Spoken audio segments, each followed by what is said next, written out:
नमस्कार, मी मैथिली बहिरट तुम्हा सर्वांचं आजच्या कार्यक्रमात मनापासून स्वागत करते। आज मी तुमच्या भेटीला घेऊन आली आहे माझ्या एका खास मैत्रिणीला, जिला मी आत्तापर्यंत वेगवेगळ्या भूमिका साकारताना पाहिलंय। एक प्रेमळ बहीण, आयुष्याच्या वळणावर योग्य मार्गदर्शन करणारी एक शिक्षक, मनमोकळा स्वभाव असणारी एक जवळची मैत्रीण। फक्त एवढंच नाही तर अभिनयामध्येही तिने आपलं नाव खूप मेहनतीने कमावलंय। ती एक उत्तम अभिनेत्री तर आहेच, पण त्याचबरोबर आपल्या प्रभावी आवाजाने प्रेक्षकांचं मन जिंकणारी अँकर, व्हॉइस ओव्हर आर्टिस्ट, एक उत्तम लेखिकाही आहे। तर अशी ही माझी मैत्रीण अपर्णा चोते, हिच्याशी आज आपण गप्पा मारणार आहोत।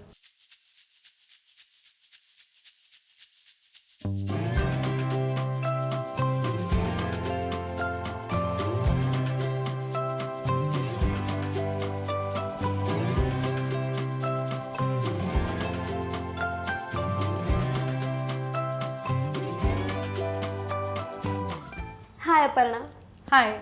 सगळ्यात आधी तुझं ह्या कार्यक्रमात मनापासून स्वागत। थँक्यू मैथिली। पण मी आधी तुझं हे जे काही वर्णन तू केलंस माझं आत्ता, त्याच्यामुळे मला असं वाटलं 2 मिनिटं, बापरे तू खूपच मला अगदी एवढ्या बिरुदावल्या लावल्यास, बहीण, शिक्षिका, आयुष्याच्या वळणावर वगैरे। तू आहेसच तशी। Thank you so much. तर प्रेक्षक हो, स्वातंत्र्यवीर विनायक दामोदर सावरकर, त्यांचे धाकटे बंधू नारायणराव सावरकर आणि त्यांचे मोठे बंधू बाबाराव सावरकर यांचं स्वातंत्र्य लढ्यातील योगदान तर आपल्या सगळ्यांनाच माहिती आहे। आता तुम्ही म्हणाल की हे सगळं ती आज का सांगते। आपल्यासोबत आहे अपर्णा चोथे, जिने त्या तिघी स्वातंत्र्य कुंडातील अज्ञात समिधा या त्रिवर्ग सावरकर बंधूंच्या पत्नींवर आधारित एकपात्री नाटक सादर करते। तर ही कॉन्सेप्ट तुला कशी सुचली? खरं तर मी शिक्षणाने मास्टर ऑफ फार्मसी आहे, so I am basically from a paramedical background शिक्षणाने, आणि बाय अगदी सेरेंडिपिटी, अगदी ओघाओघाने मी अभिनय क्षेत्राकडे किंवा कला क्षेत्राकडे वळले असं म्हणूयात। आणि मला वाचनाची आवड असल्यामुळे ओघाओघाने डॉक्टर सौ शुभा साठे लिखित त्या तिघी ही सावरकर बंधूंच्या पत्नींवर आधारित कादंबरी मला सापडली आणि म्हटलं की ती वाचली मी। आणि ती वाचल्यानंतर अशी गोष्ट लक्षात आली की आपल्याला तीनही सावरकर बंधूंच्या स्वातंत्र्य लढ्यातील योगदानाबद्दल, त्यांच्या त्यागाबद्दल हे सगळ्यांना माहिती आहे, ते सर्वश्रुत आहे। पण ह्या तिघांच्याही मागे खंबीरपणे उभे राहणाऱ्या त्यांच्या बायका, म्हणजे सौ यशोदाबाई गणेश सावरकर येसूवहिनी, सौ यमुनाबाई विनायक सावरकर म्हणजे माई, आणि सौ शांताबाई नारायण सावरकर म्हणजे ताई, या तिघीजणी खंबीरपणे उभ्या होत्या। त्यांचा प्रत्यक्षपणे आणि अप्रत्यक्षपणे स्वातंत्र्य लढ्यामध्ये त्यांचं योगदान होतं, आणि ही गोष्ट कुणालाच माहिती नाही आहे। म्हणजे खूपच कमी जणांना जे या क्षेत्रात आहेत, या क्षेत्रातही त्या तिघींचा अभ्यास करणारे जे आहेत त्यांनाच यातलं माहिती आहे। तर मला असं वाटतं की ही अनटोल्ड स्टोरी आहे जी लोकांपुढे आली पाहिजे। आणि या तिघींचंही पात्र साकारत असताना असं वाटलं की या तिघीजणी 3 जावा आहेत, म्हणजे आपण म्हणतो की 2 बायकांचं जिथे जमणं अवघड असतं, तिथे ह्या 3 जावा 3 वेगळ्या घरातनं, म्हणजे 3 वेगळ्या संस्कारांमधनं आलेल्या आहेत, पण तरीसुद्धा त्या एकाच ध्येयाने, एकाच ध्यासाने चाललेल्या आहेत। म्हणजे पतिव्रता नेणे आणिकाची स्तुती, सर्व भावे पती ध्यानी मनी, हे जे व्रत त्या तिघींनी अंगीकारलं आणि त्या तिघीजणी त्या ध्येयाने चालतायत। आणि म्हणजे त्या तिघी एकमेकींची सावली होत, पण कधीतरी त्या स्वतः आहेत, अशा त्या तिघींनी एकमेकींना सावरून घेत प्रत्यक्ष आणि अप्रत्यक्ष पद्धतीने स्वातंत्र्य लढ्यात योगदान दिलंय। तर मला वाटतं हे कुठेतरी लोकांसमोर नक्कीच यायला हवं। तर मला या नाटकाची कन्सेप्ट यातून सुचली, आणि फॉर्च्युनेटली भगूर, जे सावरकरांचं मूळ गाव आहे, ते माझं आजोळ आहे, मामाचं गाव, त्यामुळे कुठेतरी एक तो छान इमोशनल कनेक्ट असल्यामुळे मी लवकर या विषयाशी जरा कनेक्ट झाले, आणि हे नाटक मी आता रसिका प्रेक्षकांसमोर सादर करते। तू जसं मगाशी म्हणलीस की हे त्या तिघी कादंबरीवर आधारित हे नाटक आहे, तर त्यासाठी तू डॉक्टर सौ शुभा साठे यांची भेट घेतलीस। तर तो अनुभव कसा होता? खूपच छान। कारण आपण म्हणतो की एखाद्या कादंबरीवरती एखादं नाटक आपण जे आधारित करतो, तेव्हा त्या कादंबरीच्या लेखकाची परवानगीपासनं अगदी त्याची एक सहृदय साथ म्हणतो तशी खूपच इम्पॉर्टंट आणि महत्त्वाची असते, आणि दोघांचेही विचार जुळले पाहिजेत, तेही असलं महत्त्वाचं आहे। तर शुभाताईंना मी ही कादंबरी वाचता क्षणी फोन केला आणि त्यांना म्हणले की मला ह्याच्यावरती एकपात्री करायचं आहे, तर त्यांनी मला लगेचच परवानगी दिली, म्हणजे अगदी काही विचारलं नाही, मला भेटायला बोलवलं आणि मी त्यांना म्हटलं की मला ह्याच्यावरती एकपात्री करायची इच्छा आहे, तर संहिता लेखनाचं कसं करावं, कारण कादंबरी आहे आणि कादंबरीचा एक फॉर्मॅट असतो. तुम्ही कादंबरी जशीच्या तशी नाट्य स्वरूपामध्ये नाही घेऊ शकत, कारण नाटकाच्या संहितेचा पण एक फॉर्मॅट असतो जसा कादंबरीचा असतो. खरं. तर त्यांनी मला जनरल असं विचारले काही प्रश्न आणि मला म्हणाले की अच्छा तेव्हा मी अगदी व्यावसायिक निवेदन करायला सुरुवात केली होती. तर निवेदन करत असताना त्यांनी मला विचारलं की तू हे निवेदन जे करतेस त्याची स्क्रिप्ट तू स्वतः लिहितेस का कोणाकडनं लिहून घेतेस, किंवा म्हणलं नाही, निवेदन करताना आपण आपली स्क्रिप्ट लिहितो आणि निवेदन करतो. तर मी त्यांना सांगितलं की नाही, मी माझी लिहिते आणि त्या पद्धतीने मी ते निवेदन करते. तर मला म्हणाले की मला असं वाटतं की तू ही संहिता लिहू शकशील, कारण सध्या मी काही वेगळ्या विषयावर लिखाण करते, तर मला काही आत्ता या विषयाकडे येऊन परत ती संहिता लिहायला जमणार नाही आणि मला आत्मविश्वास वाटतो की तू ही नक्की चांगली लिहिशील. तर मी त्यांना म्हटलं की पण मला कुठले प्रसंग घ्यायचे आहेत वगैरे. त्या म्हणल्या तू ही कादंबरी वाच पूर्ण, त्यातले तुला आवडतील तुला वाटतील ते प्रसंग आपण घेऊयात आणि त्यानंतर मग आपण दोघी बसूयात आणि त्या प्रसंगांवरनं करून एक छान संहिता आणि तू नक्की लिहू शकशील. त्यांनी जो मला हा आत्मविश्वास दिला, त्यानंतर मग मी ती संहिता लिहिली आणि त्यांच्याकडे मी नागपूरला राहायला सुद्धा गेले 2-3 दिवस. आम्ही ते सगळं पूर्ण डिस्कस केलं आणि मग तिथनं आल्यानंतर अजून पुढची अर्धी संहिता लिहून काढली आणि मग अशा पद्धतीने शुभाताईंची खूप मदत झाली आणि ते नाटक केलं गेलं. हो. या नाटकाचा एकंदरीत विषयच खूप वेगळा आहे. अशा प्रकारचा विषय लोकांसमोर मांडला गेला नाहीये. तर यासाठी लागणारे कॉस्ट्युम्स, प्रॉपर्टीज, त्यांच्या खऱ्या आयुष्यात घडलेल्या गोष्टी, या सगळ्याचाच अभ्यास करावा लागतो. तर तो तू कसा केलास? खरं तर ही कादंबरी मी तुला सांगितलं तसं एकदाच नाही वाचली, मी खूप 7-8 वेळा वाचली आणि जेव्हा जेव्हा पण मी वाचले ना तेव्हा माझ्या डोळ्यात पाणी आलं. म्हणजे त्यांचा जो काही तू जसं म्हणालीस आत्ता की त्यांच्या आयुष्यातल्या या घडलेल्या घटना किंवा त्या तिघींची वैयक्तिक आयुष्य जे काही होतं त्याच्यासाठी मी त्याच्या अभ्यासासाठी मी त्यांच्यावरच्या आधारित अनेक पुस्तकंसुद्धा वाचली आणि काही त्या काळातले जुने चित्रपटसुद्धा बघितले की जेणेकरून मला तो काळ उभा करता येईल जशाच्या तसा. पण जसं तू म्हणालीस की त्यांच्या आयुष्यातले जे प्रसंग आहेत, ही कन्सेप्ट अर्थात अनटोल्ड स्टोरी आहे, लोकांना ती सांगावी आणि एकपात्री म्हणून मला चॅलेंज वाटलं. ही जरी त्यामागची कारणं असली तरीसुद्धा अजून एक कारण मला नक्की सांगावं असं वाटेल की ती कादंबरी वाचताना किंवा त्या तिघींचा जो स्वातंत्र्य लढा आहे किंवा तो त्यांचा जो लढा आहे, मी तर म्हणेन ही वीरांगनांची शौर्यगाथा आहे. त्यांनी जो त्याग सोसला आहे किंवा प्रत्यक्ष अप्रत्यक्ष स्वातंत्र्य लढ्यामध्ये त्यांनी भाग घेतला आहे. कारण येसूवहिनींनी ज्या काळामध्ये स्त्रिया उंबरा ओलांडत नव्हत्या त्या काळात त्यांनी आत्मनिष्ठ युवती संघ स्थापन केला होता. म्हणजे ज्या क्रांतिकारक जे तुरुंगवास भोगत होते किंवा ज्यांना शिक्षा झाली होती, कोणी 5 महिने कोणी 10 महिने, हे सगळे जे क्रांतिकारक आहेत त्यांच्या बायकांना संघटित करून, म्हणजे आपण म्हणतो ना बायकांना संघटित केलं की एक स्त्री साक्षर झाले की एक घर साक्षर होतं. त्या हेतूनी त्यांनी बाबाराव आणि तात्यारावांनी त्यांना सुचवलं आणि त्याप्रमाणे त्यांनी ती 100 ते 150 महिला सभासद होत्या त्या काळात जेव्हा बायका उंबरा ओलांडत नव्हत्या. तेव्हा येसूबाईंनी अनवाणी हिंडायच्या, प्रभात फेड्या काढायच्या, त्यांच्या घरी घरी जाऊन स्वदेशी आपण आत्ता हे जे परत म्हणायला लागलोय, तेव्हा त्या काळामध्ये त्या घरातल्या स्त्रीलाच त्यांनी स्वदेशीच्या वापरासाठी खूप उद्युक्त केलं. मग मला असं वाटतं की हे त्या काळामध्ये एका स्त्रीने करणं हे खूप कमेंडेबल आहे आणि ते योगदान आहे. जेव्हा काय म्हणतो आपण, दामोदर पंत हे प्लेगच्या साथीमध्ये गेले, हा तिन्ही सावरकर बंधूंचे वडील हे प्लेगच्या साथीमध्ये निवर्तले, त्यामुळे धाकट्या दोन्ही दिरांची जबाबदारी बाबाराव आणि येसूवहिनींवर येऊन पडली. तर आपल्या दिरांना पुत्रवत मानून आपला एक एक दागिना विकून येसूवहिनींनी त्यांची शिक्षणं केलेली आहेत, तात्यांचं आणि बाळ म्हणजे नारायणरावांचं. त्याच्यानंतर दोन्ही दिरांना त्यांच्याकडे दुर्लक्ष होऊ नये, दारिद्र्याची झळ त्यांना लागू नये म्हणून त्यांच्यासाठी दूध जिलेबीचा रतीब होता, पण तिथे येसूवहिनी पाणी पिऊन झोपत होत्या. सो मला असं वाटतं की हे त्यांचे एक स्त्री म्हणून पण एक पैलू आहेत. म्हणजे क्रांतिकारकाची बायको असणं हे तर आहेच आहे योगदान, पण पर्सनल लेवलला वैयक्तिक पातळीवरती सुद्धा त्यांचं हे कॉन्ट्रीब्युशन जे आपल्याला दिसत नाही, पण त्यांनी तिथे तो त्याग केला, त्यामुळे आज तात्याराव बॅरिस्टर होऊ शकले किंवा जे नारायणराव डॉक्टर झाले. त्याच्यामध्ये येसूवहिनींचा एवढा मोठा वाटा होता. विनायकरावांची पत्नी माई यांचाही खूप मोलाचा वाटा होता. त्या अतिशय स्वभावाने शांत होत्या, पण त्यांचा त्याग अतिशय, म्हणजे आत्ता इमॅजिन पण नाही करवत ना आपल्याला की आपला नवरा 50 वर्ष अंदमानची शिक्षा झालेली आहे काळ्या पाण्याची, तिथे अमानुष छळ होतो आपल्या नवऱ्याचा माणूस येणारे आपला माहीत नाही परत जेव्हा तात्या लंडनला होते तेव्हा प्रभाकर गेलेला आहे, तेव्हा आपलं मूल जातं तेव्हा आपल्याजवळ आपला नवरा नाही आहे, तो 50 वर्षानंतर काळेपाणी झालेला आपल्याला दिसणार आहे की नाही, आपण जगणार आहोत की नाही, कसलीच शाश्वती नाही ना. त्या काळात त्या राहिलेल्या आहेत. बरं, बाकीच्या आत्मनिष्ठ युवती संघांमध्ये त्या येसू वहिनींबरोबर त्याही काम करायच्या. तेव्हा त्यांचं जे काही योगदान आहे, शिवाय जेव्हा अंदमानवरनं तात्या सुटून आले तेव्हा रत्नागिरीला स्थानबद्धतेत असताना हळदी कुंकवाचे सोहळे करून स्त्रियांना संघटित करण्याचं काम, अस्पृश्यता निवारण्याचं काम हे एका स्त्रीच्या पातळीवर त्यांनी केलं त्यांच्या पद्धतीने. आणि नारायणरावांच्या पत्नी शांताबाई, जेव्हा शांताबाईंचं लग्न तर 1915 साली झाले आणि तेव्हा बाबाराव आणि तात्याराव अंदमानात होते. सावरकर बंधूंचा फोटो ठेवणं सुद्धा जेव्हा निषिद्ध होतं, त्यांच्याविषयी बोलणं, त्या काळामध्ये शांताबाई म्हणाल्या की नाही, मला काही फरक नाही पडत, मी लग्न केलं तर नारायणरावांशीच करीन. म्हणजे दोन्ही आपले दीर अंदमानात आहेत, यांचं घर ऑलरेडी क्रांतिकार्यात असताना सुद्धा मी ह्याच माणसाशी लग्न करीन असं 1915 साली. आजही आपण बघतो की स्त्रिया स्वतःची मतच मांडू शकत नाहीत आजच्याही काळामध्ये. तिथे शांताबाई म्हणाल्या की नाही, मी लग्न केलं तर याच माणसाशी करीन आणि स्वतःहून त्यांनी त्या क्रांती यज्ञामध्ये उडी घेतलेली आहे. तर मला असं वाटतं हे 6 जणांचं इतकं आयुष्य एकमेकांमध्ये गुंतलं ना की एकाला जरी बाजूला काढलं तरी 5 जणांची गोष्टच पूर्ण होऊ शकणार नाही.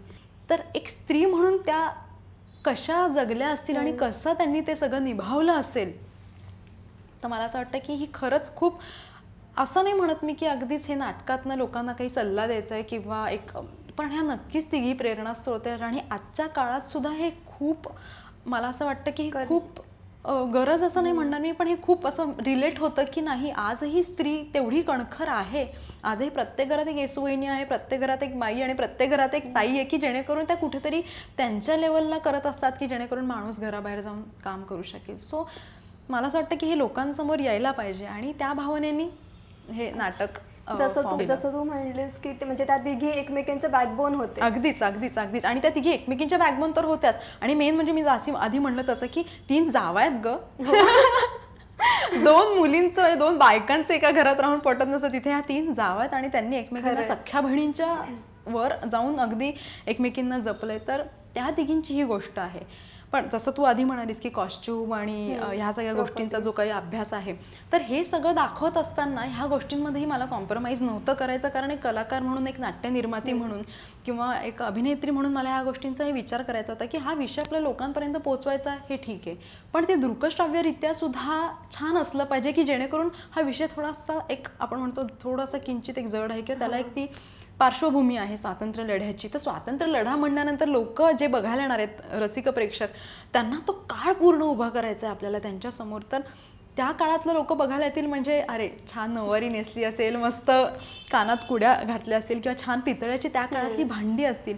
सो ते दृकश्राव्यरित्या सुद्धा सुंदर कसं करता येईल या दृष्टिकोनातनं मी करत गेले. आणि जसं तुला म्हणलं की ती कादंबरी मी साधारण एक 6-7 वेळा वाचली आणि शुभाताईंनी मला एक छान मोलाचा सल्ला दिला की प्लीज तू त्या तिघही क्रांतीसूर्यांबद्दल हे नाटक करत असेपर्यंत प्लीज वाचू नको, कारण त्यांच्यात एवढे गुण आहेत की तुला एकतरी गुण घ्यायचा मोह होईल आणि परत त्या तिघींना आपल्याला जे हायलाईट करायचं आहे ते थोडंसं झाकवलं जाईल. तर ते मी टाळलं आणि त्या तिघांचीही प्रतिकात्मक रूपं मी स्टेजवरती ठेवतेच, पण शिवाय दाखवताना हे स्त्री जेवढी आपल्याला दिसेल की ती किचनमध्ये कशी असेल 100 वर्षांपूर्वी, ती देवघरात जाईल तेव्हा कशी असेल, तर हे सगळं करण्याचा एक छान ते प्रॉपर्टीज, मग त्या काळातले चित्रपट बघितले आणि ते कसं असू शकेल याचा अभ्यास केला. आणि ते मला एक सांगावंसं वाटतं की तुझं हे नाटक मी स्वतः बघितलं, तर ते लाईट्स, कॉस्ट्युम्स वगैरे, म्हणजे मला असं लिटरली वाटलं की मी त्या काळात गेली आहे. हो अगं, कारण आम्ही काय केलं, जेव्हा त्या देवघरामध्ये तू बघितलं असेल की येसुवहिनी देवघरात जातात, तेव्हा लाईट्सनी आम्ही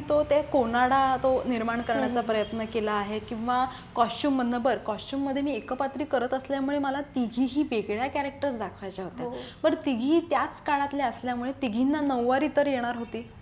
बरं, एकपात्री करत असल्यामुळे मी खूप वेळ पण ऑफस्टेज नाही जाऊ शकत की, आणि 1 तास 20 मिनिटं प्रेक्षकही गुंतून राहिले पाहिजेत. ही खूप एखाद्या नाटकाची म्हणा किंवा एखाद्या कलाकृतीची खूप बेसिक गरज असते की प्रेक्षक गुंतून राहिले पाहिजे शेवटपर्यंत. तर ते करत असताना काही ब्लॅकआउट्समध्ये काही गिमिक्स वापरले आहेत व्हॉइस ओव्हर्सचे, पण त्यातही मला व्हॉइस मॉड्युलेशन्स करून 3 वेगळी कॅरेक्टर्स, कॉस्ट्यूम आणि ॲस्थेटिक चेंजेसमध्ये पण काही कॅरेक्टर्स, जसं काही मी म्हणेन की समजा मला शांताबाई दाखवायच्या आहेत तर त्या मी खूप वयोवृद्ध दाखवल्यात, अगदी 87 वर्षाच्या.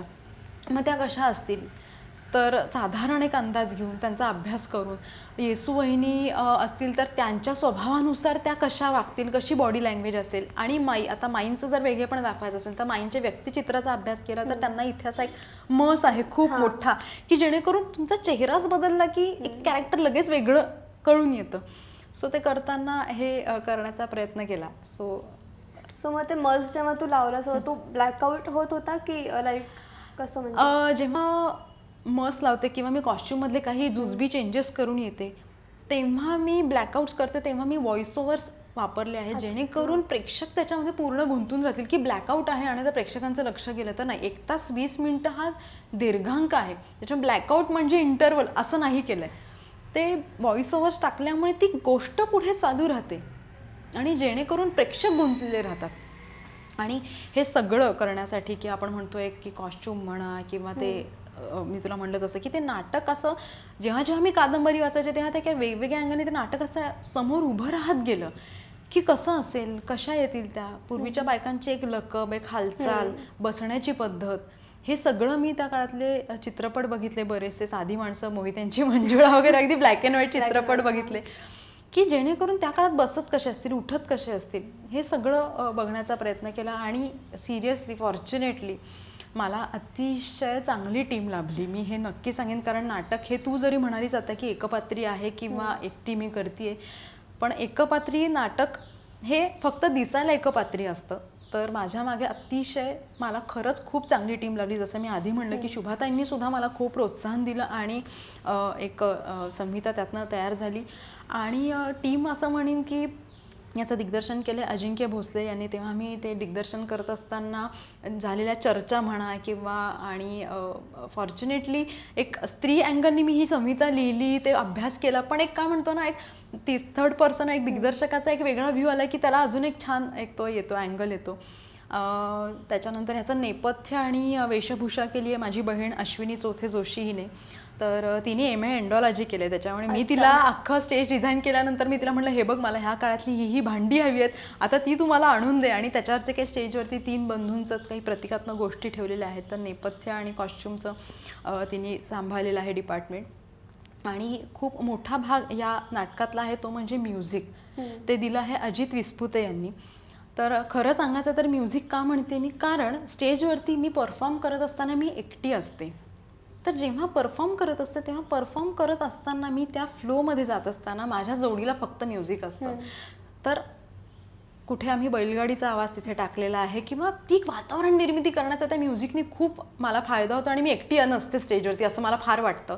त्यामुळे म्युझिक अजित विस्पुते यांनी खूप सुंदर केलेलं आहे. आणि लाईट्स की एकपात्री असल्यामुळे मला लाईट्सचा पण खूप उपयोग होतो, कारण मी एकटीच असते तरी आम्ही त्याच्या शॅडो इफेक्ट्स छान वापरलेले आहेत. की एकटी दिसली तरी त्याच्यामध्ये 3 शॅडो आहेत. भारताचे आपले ट्राय कलर जो आपल्या ध्वजाचा रंग आहे ते 3 रंग वापरलेत. कुठे भावनेनुसार, रात्रीचा प्रसंगात त्या भावनेनुसार किंवा एक छान तसे लाईटिंग केले. ते लाईटिंग केले संकेत पारखे यांनी. आणि मला एकपात्री करत असताना म्हणजे एकटा असताना तुम्हाला त्या लाईट्सचे गिमिक्स पण वापरायला मिळतात, ते खूप छान असतं. म्हणजे असा प्रतिकात्मक काही लाईट्स दाखवलेत आणि भावभावनेनुसार, म्हणजे रात्रीचा प्रसंग आहे तर त्याच्यानुसार लाईट आहे किंवा मंदिरात बसली तर त्याच्यानुसार लाईट आहे. तर तो काळ निर्माण करण्याचा त्या लाईट्समधनं पण आम्ही प्रयत्न केला आहे. आणि मला वाटतं यासाठी तुम्हाला मटा सन्मान पण मिळाला आहे. Yes yes yes yes yes या नाटकासाठी मला सांगायला अतिशय आनंद होतो. या नाटकासाठी आम्हाला लाईट्सला मटा सन्मान मिळाला आहे. आणि आधी 3 नॉमिनेशन्स होते, म्हणजे की अभिनेत्रीसाठी म्हणून नॉमिनेशन होतं, नेपथ्यासाठी नॉमिनेशन होतं आणि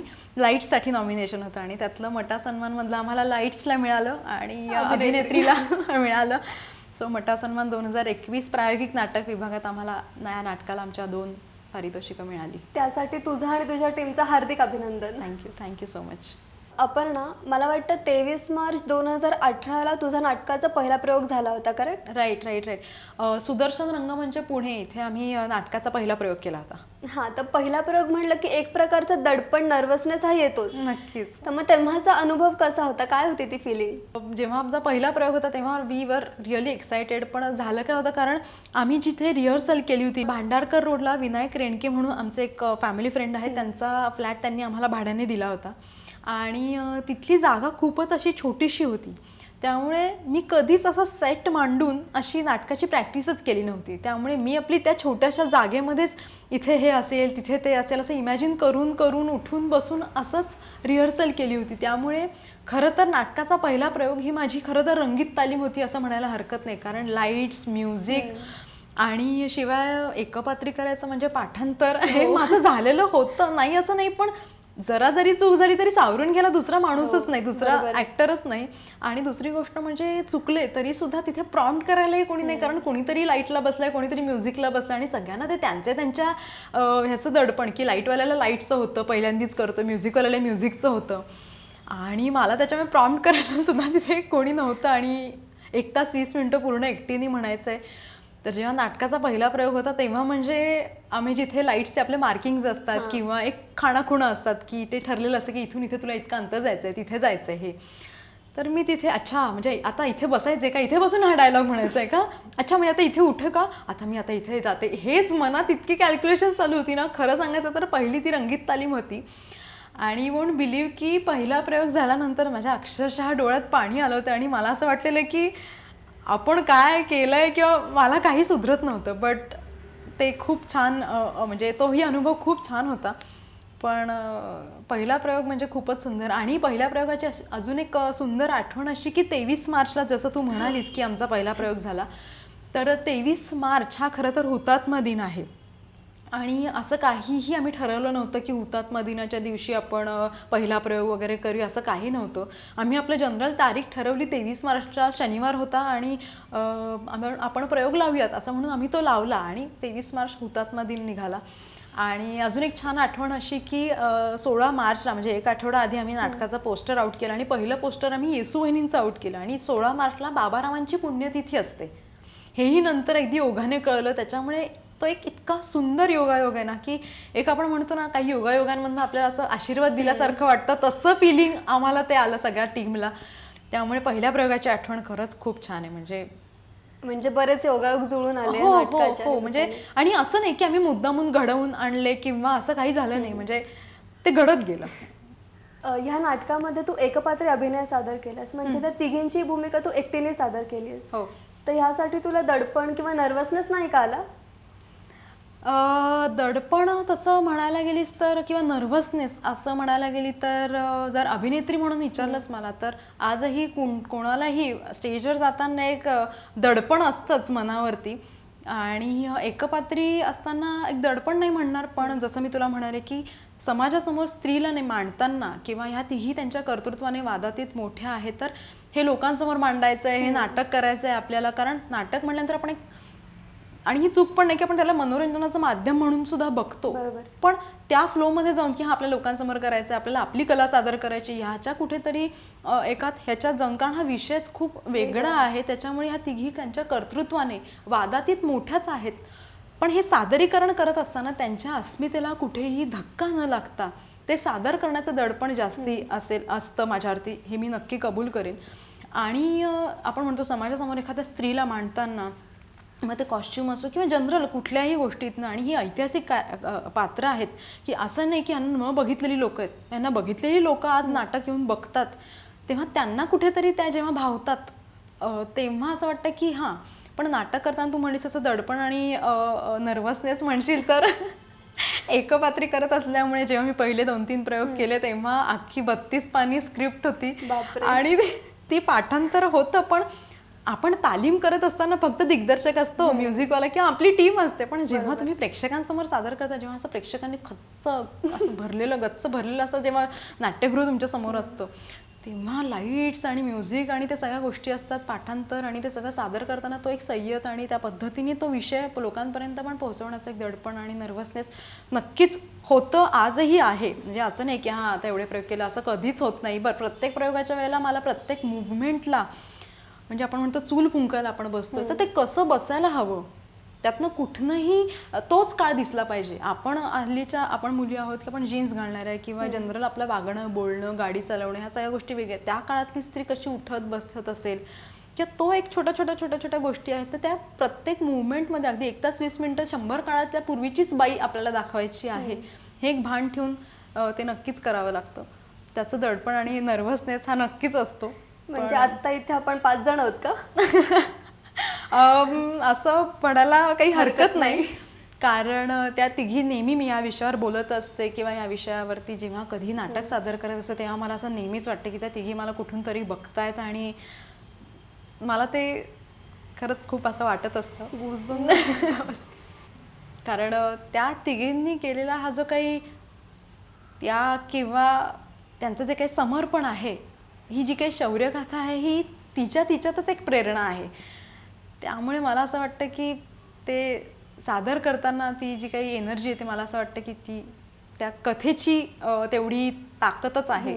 त्यामुळे आणि असं नाही की हे काहीतरी काल्पनिक आलेलं आहे, त्यांनी ते स्वतः जर भोगलेलं असेल तर एक स्त्री म्हणून मी समजू शकते की त्यांना त्या क्षणी काय वाटलं असेल.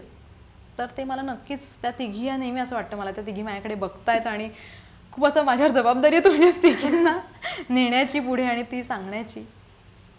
तर खूप छान वाटतं मला नेहमीच.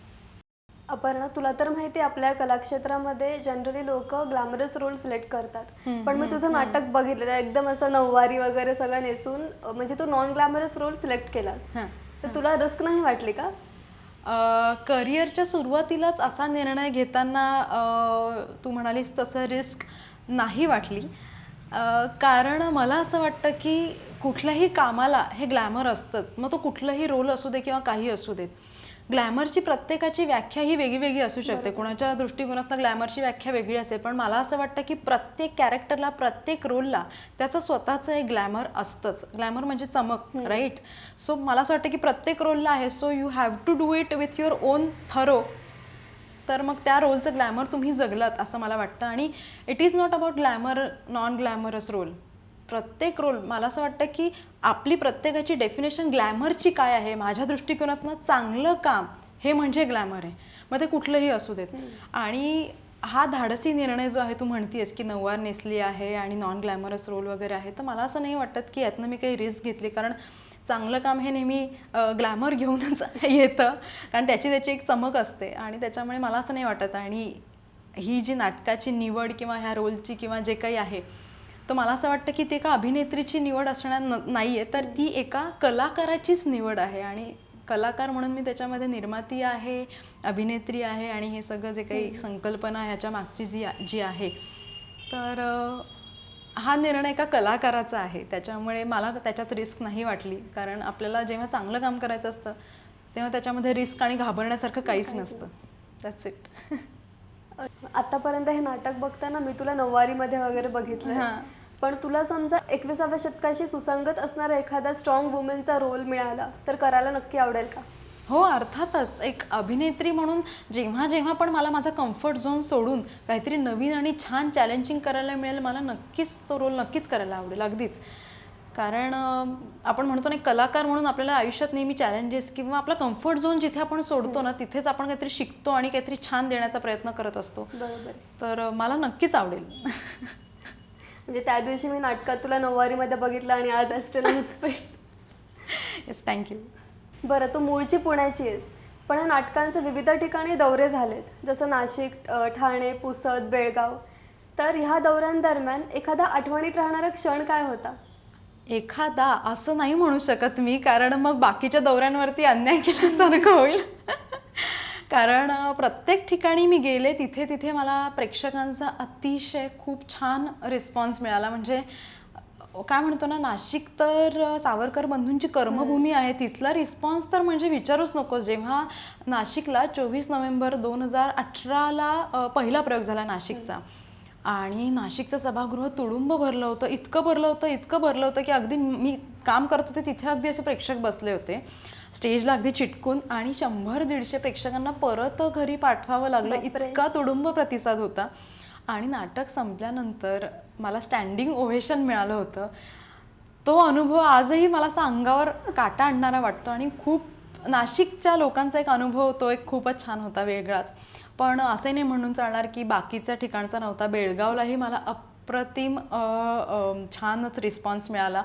बेळगावला तर जिथे आमचे ते आयोजक होते, अशोक याळगी काका, आज ते आपल्यात नाही आहेत, पण त्यांची मला नक्कीच खूप आठवण येते. आणि त्यांनी इतकं सुंदर, अगदी नातीला जसं त्यांनी एखाद्याने ट्रीट करावं तसं त्यांनी इतकं छान ट्रीट केलं आम्हाला. अगदी बेळगावी मांडे वगैरे आणून दिले आणि मी म्हणलं त्यांना की मला बेळगावी कुंदा पण आवडतो, तर त्यांनी अगदी खास माझ्यासाठी असा छान कुंद्याचा बॉक्स आणून दिला की तू छान नाटक केलंस त्यामुळे तुला खास माझ्याकडून. तेव्हा मला खूप छान वाटलेलं.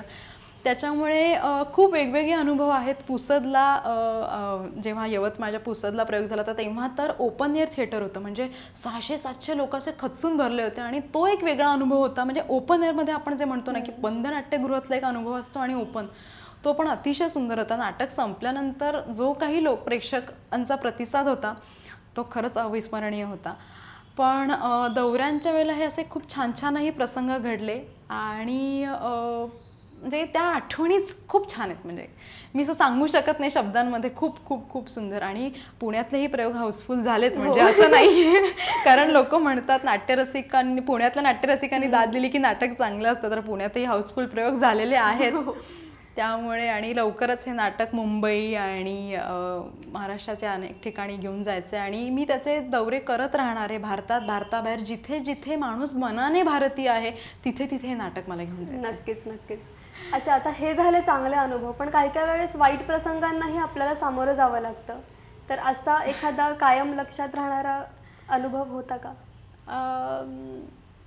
वाईट असं नाही म्हणणार मी, अनुभव वाईट असं नाही, पण तो प्रसंगच असा घडला त्याच्यामुळे. पण मी जसं आधी पण म्हटले की I am really blessed with a very great team. आणि त्या दिवशी नाशिकला आमचा दुसरा प्रयोग होता 15 डिसेंबरला आणि आम्ही जात होतो आणि जाता जाता आमच्या गाडीला एक छोटासा ॲक्सिडेंट झाला आणि अगदी म्हणजे नाशिकला तर आम्ही एक 15-20 मिनटात जस्ट पोहोचणार, तिथे सिन्नरच्या जवळ असताना आमचा एक ॲक्सिडेंट झाला आणि मग आम्ही तो असं ॲक्सिडेंट असं बघितलाच ना, तर इतकं असं खूप असं थोडंसं सुन्न झाल्यासारखं झालं होतं. आम्ही पोहोचेपर्यंत थोडंसं गाडीचं नुकसान झालं होतं आणि we all are in that trauma. आणि तर तिकडे जाऊन आम्हाला आयोजकांशी बोलायचं होतं, जेवायचं होतं, मग संध्याकाळी प्रयोग होता. पण आम्ही सगळेजण जी टीम होती आमची गेलेली, तेव्हा अजय, अजित, अश्विनी माझ्या सोबत होते आणि तेव्हा म्हणजे प्रत्येकाला माहिती होतं की प्रत्येकजण मनातनं थोडंफार खचलेलं, एक किंचित एक त्या ॲक्सिडेंटचा ट्रॉमा होता. पण आम्ही एकमेकांना हसवत आणि असं एकमेकांना जाणवू देत नव्हतो, ते आम्हाला एकमेकांनाही कळत होतं. पण तेव्हा मला ते टीम स्पिरिटची खूप म्हणजे मी सांगू नाही शकत असा अनुभव आला. आणि तशा परिस्थितीत जाऊन त्या आयोजकांना आम्ही फार जाणवू दिलं नाही. त्या आयोजकांनी आम्हाला खूप मदत केली, आमची गाडी थोडी रिपेअर वगैरे करायला, आउट ऑफ द वे जाऊन तो प्रयोग आम्ही, म्हणजे मला अक्षरशः आठवतच नाही की तो प्रयोग मी कसा केला, पण आमच्या त्या टीमच्या कोणीही एकाने जाणवूसुद्धा दिलं नाही की असं काहीतरी घडलं आहे. सगळेजण एकमेकांना सावरत. बरं, आम्ही नाशिकवरून रात्री परत येताना ते हेडलाईट थोडेसे खाली झाले होते, तो रस्ता असा आम्हाला दिसत नव्हता, पण त्या ह्याच्यात नाही आम्ही सगळेजण परत आलो आणि तो एक.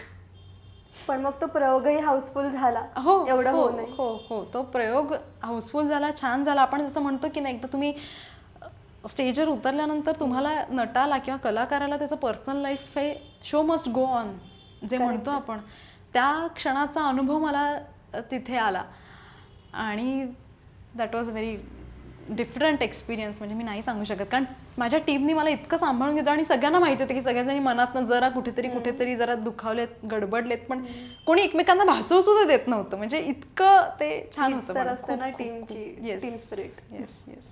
तू अभिनय तर करतेसच, पण तू धैर्याची अससी मूर्ती हे येसुवहिनींवर आधारित सादर चरित्रही तू लिहिलंयस, तर त्याबद्दल काय सांगशील? आणि तुला मुळात लेखिका व्हावंसं का वाटलं? बापरे, लेखिका व्हावंसं का वाटलं या प्रश्नाकडे मी आधी येईन. खरं सांगायचं तर मी जसं आधी पण म्हणाले की या नाटकाची संहिता, म्हणजे मी आधी निवेदनासाठी, स्वतःच्या निवेदनासाठी संहिता लिहित होते, त्यातून मी या नाटकाची संहिता लिहिली आणि त्यानंतर आता तू धैर्याची अससी मूर्ती हे पुस्तक लिहिलं. खरं सांगायचं तर हा प्रवास म्हणजे एक लेखिका म्हणून असा मी कधी विचारच केला नव्हता.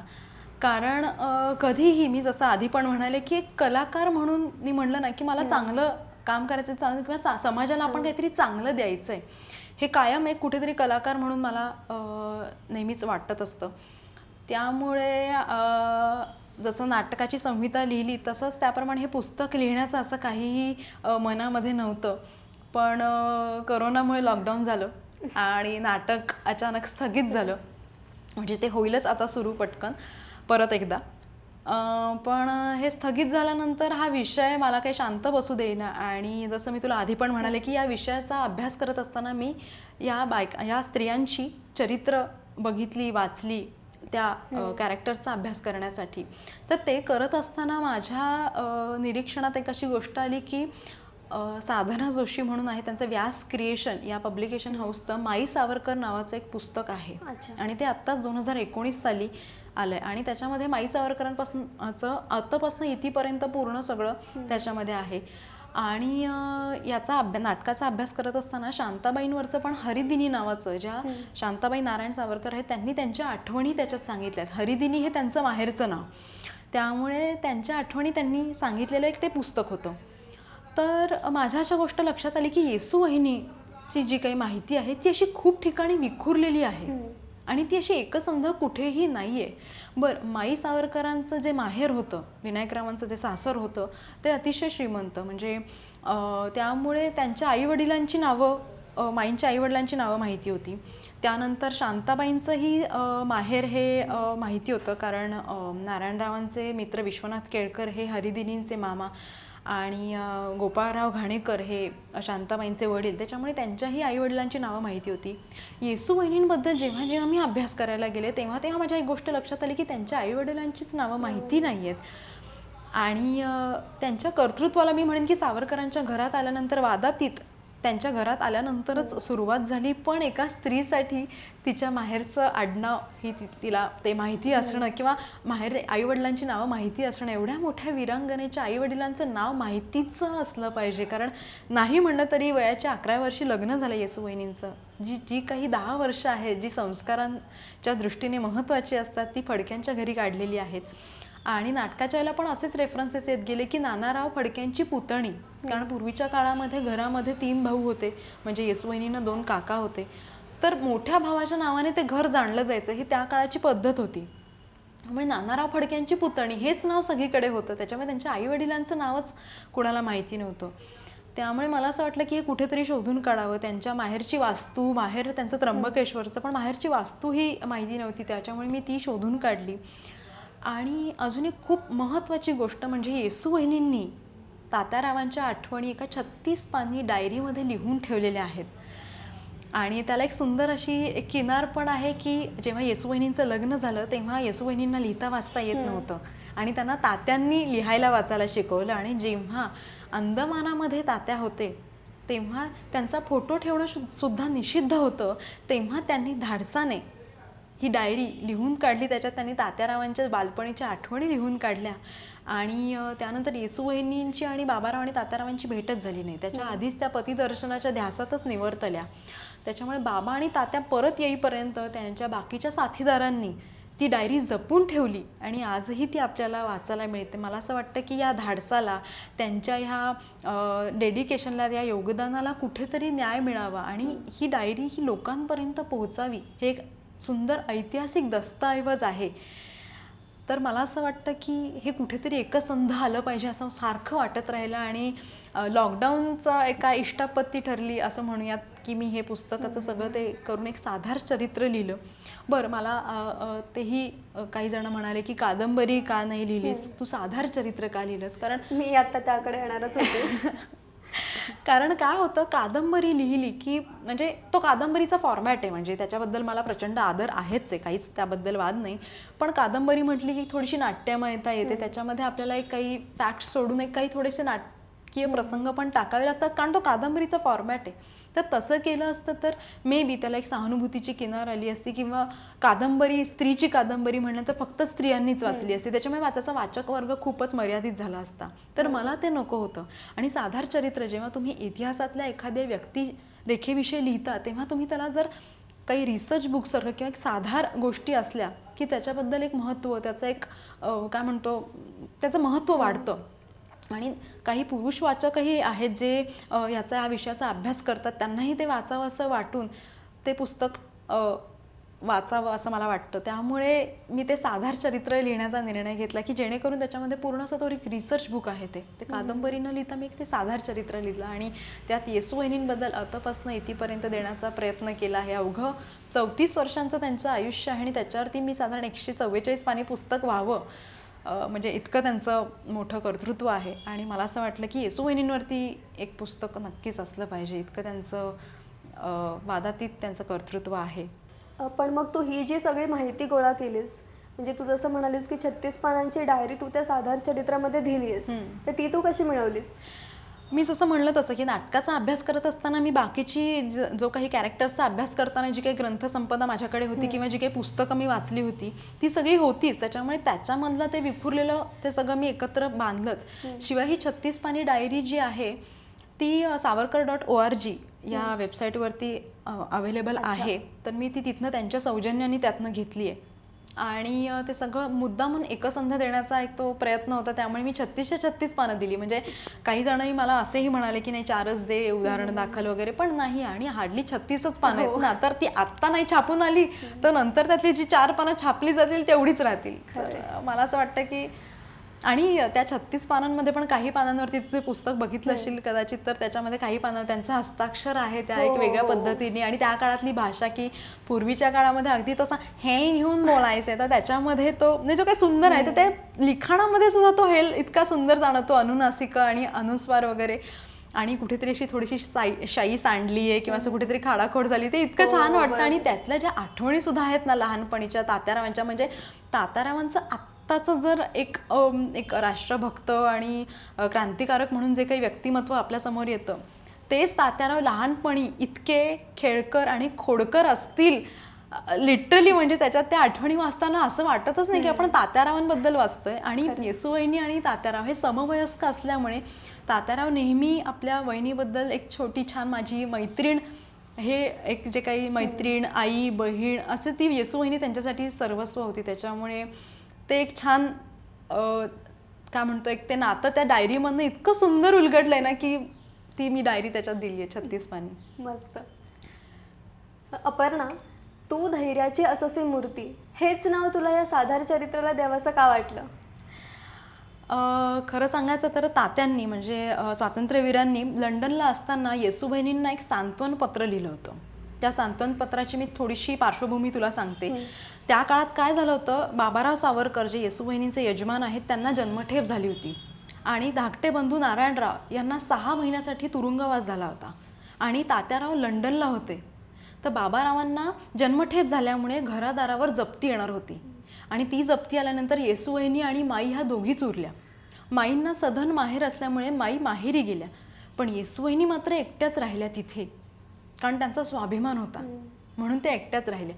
पण त्या एकट्या असल्यामुळे त्यांनी त्यांच्या लाडक्या दिराला, कारण तात्या आणि येसूवहिनी हे समवयस्क असल्यामुळे त्यांच्यात एक छान बालमैत्रिणीचं बहिणीचं आईचं एक खूप सुंदर आदरयुक्त नातं होतं.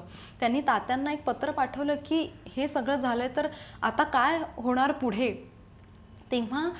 तेव्हा तात्यारावांनी लंडनहून येसूवहिनींना एक सांत्वन पत्र लिहिलं होतं. ते हे सांत्वन पत्रातल्या या ओळी आहेत की तू धैर्याची अससी मूर्ती, माझे वहिनी माझे स्फूर्ती.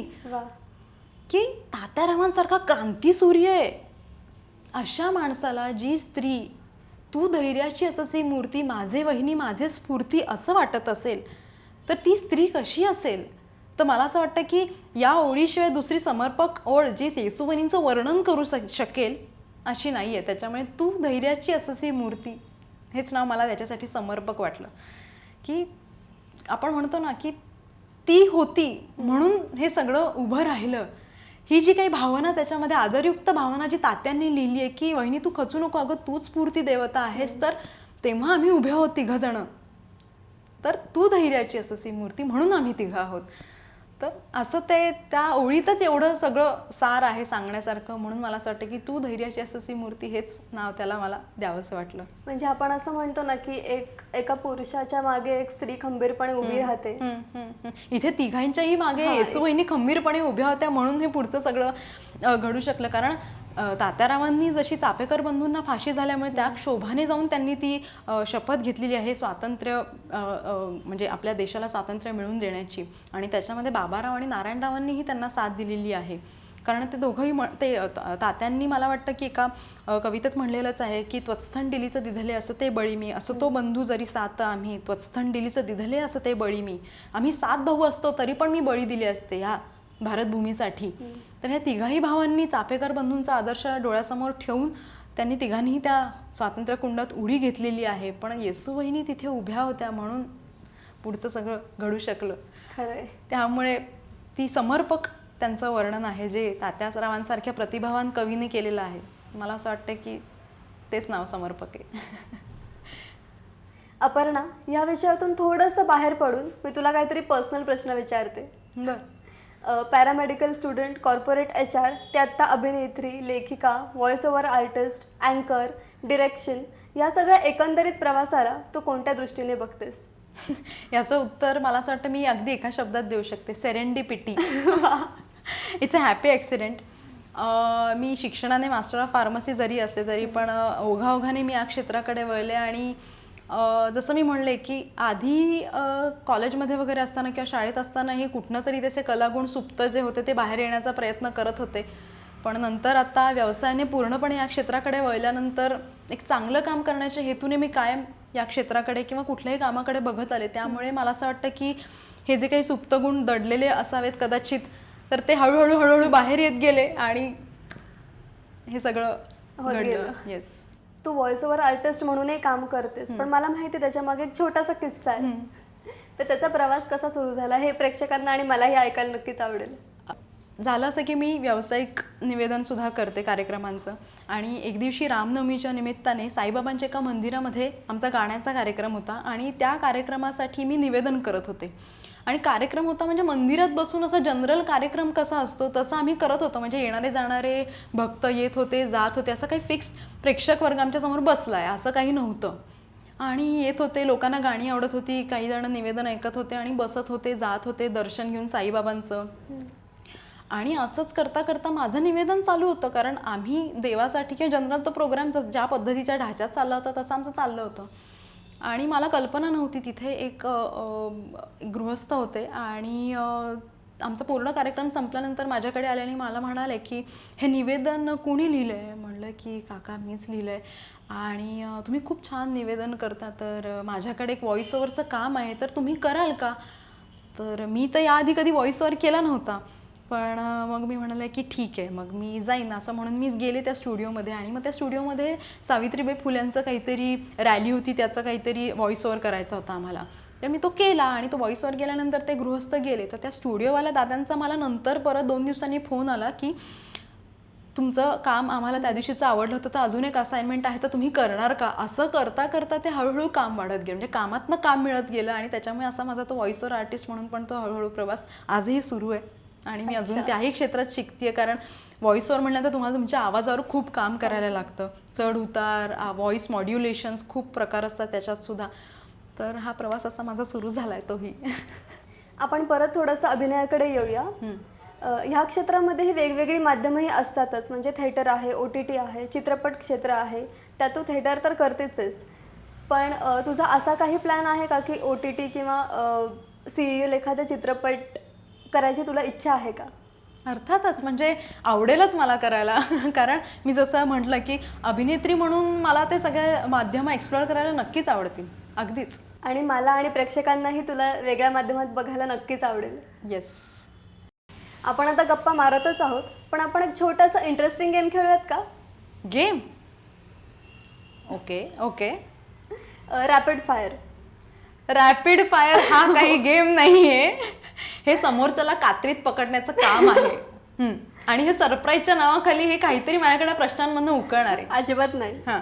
सो मी तुला काही प्रश्न विचारेल, त्याचे तुला पटापट आणि खरी उत्तर द्यायची आहेत. पटापट आणि खरी. बर. ओके. रेडी? रेडी. लेखिका की अभिनेत्री? अभिनेत्री. चित्रपट की नाटक? हे खूप अवघड आहे, हे नाही, दोन्ही. असं कसं? एक बर. ज्या माध्यमात काम करत असताना मला कम्फर्ट झोन मोडून माझं काम करता येईल ते माध्यम. वा. व्हिडिओ शूट्स की फोटोशूट्स? Video shoot. टी और कॉफी? कॉफी. नॉनव्हेजमध्ये सी फूड की chicken tandoor? Sea food. Okay. तुला आत्तापर्यंत सगळ्यात best compliment? Compliment. Rapid fire आहे. बापरे, असं विचारच नव्हते मी करून आले. रादर बेस्ट कॉम्प्लिमेंट अशी एकच नाही म्हणता येणार, पण जेव्हा मी हे नाटक केलं तेव्हा विक्रम नारायण सावरकर, जे सगळ्यात धाकटे बंधू आहेत, तिन्ही सावरकर बंधूमध्ये नारायण सावरकरांचा मुलगा विक्रम सावरकर सर, तर त्यांच्या पत्नी स्वामिनीताई विक्रम सावरकर या जेव्हा नाटक बघायला आल्या होत्या, म्हणजे त्यांनी त्यांच्या धाकट्या दोन्ही सासूंना बघितलेलं आहे. कारण येसूवहिनी माई आणि ताई, तर येसूवहिनी आधीच निवर्तल्या होत्या, पण त्यांनी माईंना आणि ताईंना म्हणजे यमुनाबाई विनायक सावरकर आणि शांताबाई नारायण सावरकर यांना याची डोळा बघितलेला आहे. त्यांच्यासमोर नाटक सादर करताना एक तर वेगळं दडपण होतं, आणि नाटक सादर केल्यानंतर त्यांनी मला 500 रुपये ची नोट बक्षीस म्हणून दिली, आणि त्यांच्या डोळ्यात पाणी होतं. आणि पूर्ण प्रयोगभर त्या अक्षरशः पहिल्या सीटमध्ये बसून, म्हणजे पहिल्या रांगेत होत्या बसलेल्या, आणि त्या रडत होत्या. मला असं वाटलं की त्यानंतर स्टेजवरती आल्या आणि त्यांनी जी काही पाठीवर शाबासकी दिली, की तेव्हा मला असं वाटलं की this is a kind of best compliment. कारण ज्यांनी त्यांना याची डोळा बघितलंय ना, त्यांच्यासमोर ते करणं, हे मला असं वाटतं की सगळ्यात मोठी पावती होती. मस्त. तुला सगळ्यात जास्त कशाची भीती वाटते? ह्याला ऑप्शन आहेत का काही? नाही. अच्छा, ऑप्शनच नाही. भीती काय वाटायची मला? भीती असं नाही वाटत कसली. चांगल्या अर्थाने पण चालेल. चांगल्या अर्थाने तसं बघायला गेलं तर भीती असं नाही आहे, पण कायम आपल्या हातून कायम चांगलं काम घडत राहावं, आणि आपल्या हातून कोणी दुखावलं जाऊ नये, ही मला कायम एक ते हे असतं. आणि बस हेच आहे माझं नेहमी, कायम तेच असतं. अच्छा. तुझा आवडता फॅशन ट्रेंड? ह्याला ऑप्शन आहे का काही? म्हणजे काही नाही. अरे, ज्याच्यात मला कम्फर्टेबल वाटतं ते. मस्त. तुला नॉस्टॅल्जिक करणारा मुवमेंट? नॉस्टॅल्जिक करणारा मुवमेंट नाशिकचा माझा तो प्रयोग, ज्याला स्टँडिंग ओवेशन मिळालं होतं, तो प्रयोग 24 नोव्हेंबर 2018 साली झालेला. अच्छा. That was nostalgia for me. आता तू निर्माती आहेस नाटकाची, तर पुढे जाऊन आम्हाला तुझे प्रयोग बघायला मिळणार आहेत का? हो, अगदीच. म्हणजे मी तर म्हणेन की जोपर्यंत मला हे प्रयोग करता येणं शक्य आहे तोपर्यंत मी हे प्रयोग करत राहीन. कारण एकतर मी आधी म्हटलं तसं की ही अनटोल्ड स्टोरी आहे, आणि खूप लोकांपर्यंत भारताबाहेर जिथे जिथे मनाने माणूस आजही भारतीय आहे, तिथे तिथे जाऊन मला हे नाटकाचे प्रयोग करायचे आहेत, आणि मला हे सगळ्यांपर्यंत पोहोचवायचं आहे. कारण इट इज वर्थ.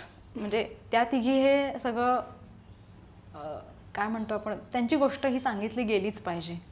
म्हणजे आणि अल्टिमेटली मला असं वाटतं ही फक्त त्या तिघींची नाही, ते एका स्त्री शक्तीची गोष्ट आहे. त्याच्यामुळे स्त्रिया कुठल्या लेवलपर्यंत जाऊन स्ट्रॉंग होऊ शकतात, ही वीरांगनांची शौर्यगाथा आहे, हे लोकांनाही कळू देत. कारण ह्याचा एक छोटासा मी किस्सा सांगू इच्छिते. कारण एके ठिकाणी मी प्रयोग करायला गेले होते, मी आता त्या जागेचं नाव नाही घेणार, पण तिथे पेपरमध्ये छापून आलं होतं की स्त्रियांनी बघावं असं नाटक. तेव्हा ती गोष्ट मला थोडीशी खटकली की स्त्रियांनी बघावं असं नाटक का? पुरुषांनी पण बघावं असं नाटक आहे. कारण स्त्री रोजच्या आयुष्यामध्ये हे करतच असते. माणसांनाही कळलं पाहिजे ना की स्त्रिया कुठल्या लेवलला जाऊन काम करतात, की जेणेकरून आपण एकदम खंबीर होऊन बाहेर पडून काम करतो. जसं मी मगाशी म्हणले की प्रत्येक घरात एक माई आहे, प्रत्येक घरात एक येसूवहिनी, प्रत्येक घरात एक शांताबाई आहे. तर कुठे ना कुठेतरी ती स्वतःच्या लेवलवरती ते छोटे छोटे कॉम्प्रोमाइजेस आणि काही गोष्टी करत असते की जेणेकरून एक घर उभं राहतं. तर मला असं वाटतं की फक्त महिलांनी नाही तर सगळ्यांनी बघण्यासारखं नाटक आहे. म्हणजे आम्हाला तुला परत त्या भूमिकेत बघायला मिळणार आहे. नक्कीच नक्कीच, अगदीच अगदीच. तुझं रोल मॉडेल कोण आहे? माझी आई. का बरं? म्हणजे का? म्हणजे मलाही माझी आई आवडते, पण ॲज अ रोल मॉडेल म्हणून तुला आई का वाटते? कारण कुठल्याही परिस्थितीमध्ये धीरोदत्तपणे उभं राहणं म्हणजे काय असतं, मी ह्या आईकडे बघून अगदी लहानपणापासून शिकली आहे. आणि माझी आई अशी आहे की जी कुठल्याही परिस्थितीत हार मानत नाही, ती त्यातनंही मार्ग काढणारी आहे. लाथ मारेल तिथे पाणी काढेल, हे म्हणजे काय असतं हे मी माझ्या आईला अगदी लहानपणापासून बघत आली आहे. आणि कुठलीही गोष्ट अगदी निगुतीने कशी करायची म्हणजे अक्षरशः कधी कधी मी स्वयंपाकसुद्धा करत असते, तर स्वयंपाक करत असताना सुद्धा असं मला कुठेतरी आई नसताना सुद्धा असं वाटत होतं कुठल्या तरी कोपऱ्यातनं मला आई बघतीये, त्याच्यामुळे ते कांदा नीट परतलाच गेला पाहिजे इतकी मला आईची एक आदरयुक्त भीती आहे मनामध्ये. पण she is my role model because तिने मला कुठली गोष्ट एक तर धैर्याने करायला शिकवली, आणि दुसरी गोष्ट म्हणजे स्वयंपाक असो किंवा कुठलंही काम असो, लिखाण असो किंवा अभिनय करायचा असो किंवा काही असो, कुठल्याही गोष्टी एखादी ती निगुतीने त्या मनापासनं ती कशी करावी हे मी आईकडनं खूप शिकले. आणि असं नाही की आईने मला बसून शिकवलं, ते एक बघून बघून आपली आई कशी वागते, कशी बोलते, कसं तिने सगळ्यांना धरून ठेवलेलं आहे, ते मला असं वाटतं की प्रत्येकाच्या दृष्टिकोनातून त्याची आई ही रोल मॉडेल असतेच. खरं आहे. त्यामुळे माझी आई माझी रोल मॉडेल आहे. अपर्णा, आता आपण गप्पांच्या शेवटाकडे येऊयात. तर मला तुला हे विचारावं असं वाटतंय की आपण दोघेही आत्ता तरुण पिढीचे प्रतिनिधित्व करतोय, पण हल्ली लोक असं म्हणतात की आजकालची तरुण पिढी वाया गेलेली आहे किंवा ते काही करू शकत नाहीत किंवा मोबाईलच्या आहारी गेली आहेत, पण तुझ्याकडे बघून असं बिलकुल वाटत नाही. तुझं एज्युकेशनल बॅकग्राऊंड जसं तू म्हणालीस की मास्टर्स ऑफ फार्मसी आहे, पण आता अभिनय क्षेत्रात तू पाय रोवतीयस. तर आजकालच्या तरुण पिढीला ज्यांना अभिनय क्षेत्रामध्ये यायची आवड आहे किंवा इच्छा आहे, त्या तरुण पिढीला तू काय सांगशील? खरं सांगायचं तर तुझे पहिला प्रश्न मला विचारलास की तरुण पिढीचं हल्ली लोक जे म्हणतात की त्यांना काही नाही आहे किंवा मोबाईलच्या आहारी गेलेली पिढी आहे, तर मला ते असं नाही वाटत. कारण कसं आहे, काय म्हणतो आपण, एक every blessing comes with a कर्स. मोबाईलनी किंवा या डिजिटल वर्ल्डनी जरी आपल्या पुढे बरेच आयाम ओपन झाले असते किंवा जग छोटं झालं असतं, तरीसुद्धा कुठेतरी एक तो संवाद किंवा पर्सनल संवाद, पर्सनल टच, आणि ते कुठेतरी मिस होत चाललं आहे. त्यामुळे मोबाईलच्या आहारी जाऊन तरुण पिढीचं कल्याण होत चाललं आहे किंवा ती वाया जात चालली असंही काही नाही. या माध्यमांचा वापर करून यातनंही काही छान आणि चांगलं घडवणारी पिढीसुद्धा आहे. त्याच्यामुळे तरुणांना असं अंडर एस्टिमेट करता कामा नये. कारण त्यांच्या पुढे हे जरी सगळं आलेलं असलं किंवा हे तुम्हाला वरवर जरी दिसत असलं की बुवा ह्यांचं सगळं छान आहे, डिजिटल आहे, पटपट होतात गोष्टी वगैरे, तरी पण त्याच्यातनं येणारी आव्हानंसुद्धा आमच्याच पुढे वेगळी आहेत. तर मला असं वाटतं की तरुण पिढीला कोणीही असं खच्चीकरण न करता प्रोत्साहन दिलं पाहिजे. त्यांच्याही नव्या नव्या गोष्टी जर शिकून घेतल्या त्यांच्या बरोबरीने, तर मला असं वाटतं की ही दरी नक्कीच कमी होईल, की जी ही पिढीची दरी आहे. आणि दुसरा प्रश्न तू म्हणालीस की एम.फार्म बॅकग्राऊंड आहे आणि कलाक्षेत्रात पाय रोवायचा प्रयत्न करतेस. थँक्यू मैथिली, मला तू प्रश्न विचारला, मला प्रचंड आवडला हा प्रश्न. तरुणांना मी नक्की सांगू इच्छिते की कलाक्षेत्रात यायचं असेल तर आपलं कुठल्याही प्रकारचं शिक्षण हे असलंच पाहिजे. कलाक्षेत्रात यायचं असेल तर कलाक्षेत्राशी निगडीत शिक्षण तुम्ही घेतलं तर नथिंग लाईक इट. पण जर तसं काही जमून नाही आलं तरी आत्ता तुम्ही ज्या क्षेत्रात शिक्षण घेत आहात त्या क्षेत्रातलं बेसिक ग्रॅज्युएशन तरी केलंच पाहिजे. कारण कसं होतं, या क्षेत्रात काम करत असताना इथे जम बसेपर्यंत तुमच्याकडे एक बेसिक ग्रॅज्युएशन तयार राहतं, जेणेकरून तुम्हाला पुढे जाऊन आर्थिक स्थैर्याचा विचार हा नक्कीच निश्चितपणे करता येतो. आणि माझा हा स्वतःचा अनुभव आहे की जर तुम्ही शिकलेले असाल तर कुठलाही रोल किंवा कुठलंही कॅरेक्टर तुमच्यासमोर आलं तर त्या कॅरेक्टरविषयीचा विचार करताना किंवा कुठल्याही कलेशी निगडीत काम करताना तुम्ही एका लॉजिकल इंटेलिजन्सनी काम करता. मला असं वाटतं की शिक्षणाचा त्या लॉजिकल इंटेलिजन्स येण्यामागे एक खूप मोठा हात असतो. तर नक्कीच आपण प्रत्येकाने एक बेसिक ग्रॅज्युएशन तरी नक्कीच केलं पाहिजे. काय होतं, शिक्षण घेतल्याने कलाक्षेत्रामध्ये एक थोडीशी अनसर्टन्टी आहे. त्यामुळे शिक्षण घेतल्यामुळे तुम्हाला आर्थिक स्थैर्यासाठी तुमचं एक बेसिक पाया पक्का राहतो. आणि दुसरी गोष्ट, कलाक्षेत्रात कुठली गोष्ट करताना त्या गोष्टीची कलेची साधना करावी लागते. तुम्ही जर शिक्षण घेतलेलं असेल तर समजा एखादा रोल माझ्या पुढे आला अभिनेत्री म्हणून, तर मी त्याचा विचार करताना एका लॉजिकल अँगलने विचार करते. आणि लॉजिकल इंटेलिजन्स किंवा लॉजिकल थिंकिंग हे नेहमी तुमच्या शिक्षणाने तुमच्यामध्ये येत असतं. तर मला असं वाटतं की कलाक्षेत्रात नक्कीच तुम्ही करिअर करा, काहीच प्रॉब्लेम नाही आहे, पण शिक्षणाकडे दुर्लक्ष अजिबात करू नका. तुमचं बेसिक ग्रॅज्युएशन हे कुठलंही असेल ते झालंच पाहिजे. आणि मला असं वाटतं की त्याच्यामुळे एक आर्थिक स्थैर्य कुठेतरी बॅक ऑफ दी माइंडसुद्धा असतं की नाही, माझ्याकडे ही डिग्री आहे आणि मी हे नक्कीच करू शकते. असं मला अजिबात म्हणायचं नाही की कलाक्षेत्रात आर्थिक स्थैर्य नाही आहे, असंही नाही आहे, पण प्रचंड तिथे एक वेगळ्या प्रकारची मेहनत आहे. हार्डवर्क हे कुठल्याच क्षेत्राला चुकलं नाही आहे. पण कला क्षेत्रामध्ये यायचं असलं तरीसुद्धा एक थोडीशी अनसर्टन्टी आहे. आता करोनाचाच पिरियड बघ, हे जे 2 वर्ष गेली आहेत आपली, नाट्यगृह बंद होती किंवा एक चित्रीकरण थांबलं होतं, बऱ्याच गोष्टी, पण ज्यांनी ज्यांनी दुसऱ्या क्षेत्रातली काही एज्युकेशन्स घेतली होती त्यांना त्या क्षेत्राचा फायदा झाला आणि त्यांनी थोडंसं उपजीविकेची दुसरी काही साधनं शोधली, तर मला असं वाटतं की नक्कीच एज्युकेशननी तुम्हाला फायदा होतो. आणि एक लॉजिकल थिंकिंग जसं मी म्हटलं तसं ते नक्कीच तुम्हाला तुमचं कॅरेक्टर प्ले करण्यासाठी किंवा कुठली कला करण्यासाठी, कुठल्याही प्रकारचा रिसर्च करण्यासाठी तुम्हाला नक्कीच त्याचा उपयोग होतो. त्याच्यामुळे शिक्षणाकडे दुर्लक्ष करून कलाक्षेत्राकडे यावं असं मी कधीच म्हणत नाही, अगदीच आणि बरोबर. कधीच म्हणणार सुद्धा नाही. नाही, अगदीच बरोबर आहे. आणि ह्याचा तरुण पिढीला नक्कीच उपयोग होईल असं मला वाटतं. येस. अपर्णा, तुझ्याशी आज गप्पा मारून मला खूप बरं वाटलं. आणि तू इथे वेळात वेळ काढून आलीस त्याबद्दल तुझे मनापासून आभार. तुम्ही सगळ्यांनी इथे मला बोलवलं त्याबद्दल सुद्धा मी तुम्हा सगळ्या टीमचे मनापासून आभार मानते. मला खरं तर ह्या गप्पा अशा चालू राहाव्याच्या वाटत आहेत, पण कुठेतरी थांबावं लागतं. पण आपण परत नक्कीच भेटूया, तेही तुझ्या नाटकाच्या वेळेस. अगदीच, नक्कीच. आणि मला सर्वांना सांगावंसं वाटतं की त्या तिघी स्वातंत्र्य कुंडातील अज्ञात समिधा हे सावरकर बंधूंच्या पत्नींची वीरगाथा बघायला नक्की या. लवकरच नाट्यगृह सुरू होतील आणि आपण पुन्हा या नाटकाचा प्रयोग पूर्ववत बघू शकू. नक्कीच. मलाही तुझं नाटक परत एकदा बघायला नक्कीच आवडेल.